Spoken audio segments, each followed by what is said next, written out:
তাদের সেফটি সিকিউরিটির কথা চিন্তা করে আমি তার পরিবারের কাছে অনুরোধ করব, মানে দুশ্চিন্তা করার মতো কিছু নেই। আমরা মনে করি তাদের সেফটি সিকিউরিটি আমরা দেখছি, তার পরিবার যেন নিশ্চিন্ত থাকে সেটা আমরা তাদেরকে আশ্বস্ত করতে চাই। তারা যেন এই নিয়ে কোনো চিন্তা না করে। যারা এই ধরনের ধ্বংসলীলা চালিয়েছে, বিভিন্ন স্থাপনায় আগুন লাগিয়েছে, এই সকল দুর্বৃত্তদের, এই সকল জামাত শিবির চক্রদের যেমন ধরার দায়িত্ব আমাদের কাজ। আবার আমাদের পুলিশের একটা কাজ হচ্ছে, যদি কেউ যদি নিরাপত্তাহীনতায় ভুগে এবং তারা যদি বিভিন্ন জায়গাগুলিতে বলে যে আমরা আমাদের যে কোনো সময় আমাদের বিপদ হতে পারে, সেটা আমরা জানার পরে আমাদের নৈতিক দায়িত্বটাই হচ্ছে তাদেরকে সেফলি নিয়ে আসা। নতুবা আর এটা কেন আপনারা হয়তো বলতে পারেন যে শুধু তাদের ক্ষেত্রে কেন, আপনারা জানেন এই লোকগুলিকে ঘিরেই, এই কোমলমতি শিক্ষার্থীদেরকে ঘিরেই কিন্তু একটি অসাধু চক্র জামাত বিএনপি, যারা তাদের সুযোগকে অনুপ্রবেশ করে তারা ঢাকা শহরকে, তারা একটা গণতান্ত্রিক সরকারকে তারা পতন ঘটাতে চেয়েছিল। তারা রাষ্ট্রের সবচেয়ে গুরুত্বপূর্ণ স্থাপনাগুলিতে তারা আগুন লাগানোর চেষ্টা করেছিল পূর্বকল্পিতভাবে। সেই কারণে আমি মনে করি আবার তাদেরকে কোনো কিছু করে আবার যদি তারা আন্দোলনে কোনো কিছু করতে চায়, সে কারণে আমি মনে করি নিরাপত্তার স্বার্থেই কিন্তু তাদেরকে আমরা আমাদের ডিবি হেফাজতে নিয়ে। একটা বিষয় হারুন ভাই, একটা বিষয়, আপনাদের হেফাজতে তাদেরকে কতদিন রাখবেন? ওটা আমরা তাদের সাথে কথা বলবো, তার পরিবারের সাথে কথা বলবো।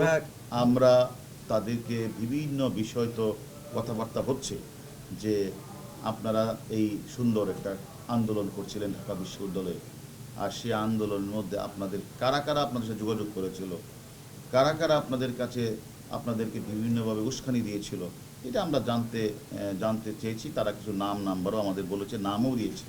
আচ্ছা, একটা গুজব ছড়াচ্ছে যে তাদেরকে নাকি মারা হচ্ছে, এটা গুজবটা কতটুকু যদি একটু ক্লিয়ার করতেন। আসলে দেখেন, এই কথাটা আপনাদের বলছি, বাংলাদেশের অনেক যারা বিভিন্ন ধরনের যারা ফেসবুকে লেখালেখি করে, অনেকের নাম্বারকে ঘিরে অনেকে কিন্তু বিভিন্ন ধরনের গুজব ছড়াচ্ছে। এটা আপনারা লক্ষ্য, যে আমি বাংলাদেশ থেকে পালিয়ে গেছি, এই গুজবও দেখছেন আপনি না?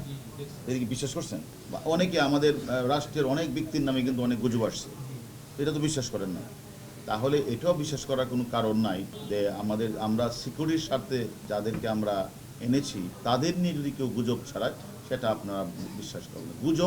গুজবই, তারা এই গুজবটা ছড়িয়ে তারা তাদের ভিউ বাড়িয়ে তারা কিছু টাকা ইনকাম করতে চায়, এটা আমরা বিশ্বাস করবেন না।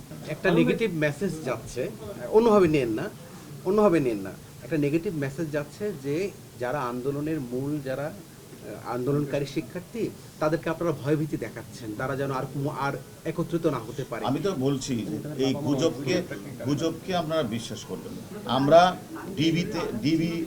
ডিবিতে আপনারা বহুদিন যাবত আপনারা আমাদের অনেক বিষয়ে আমরা অনেককে গ্রেপ্তার করেছি, আইনের স্বার্থে আমরা অনেককে আইনের আওতায় নিয়ে এসেছি।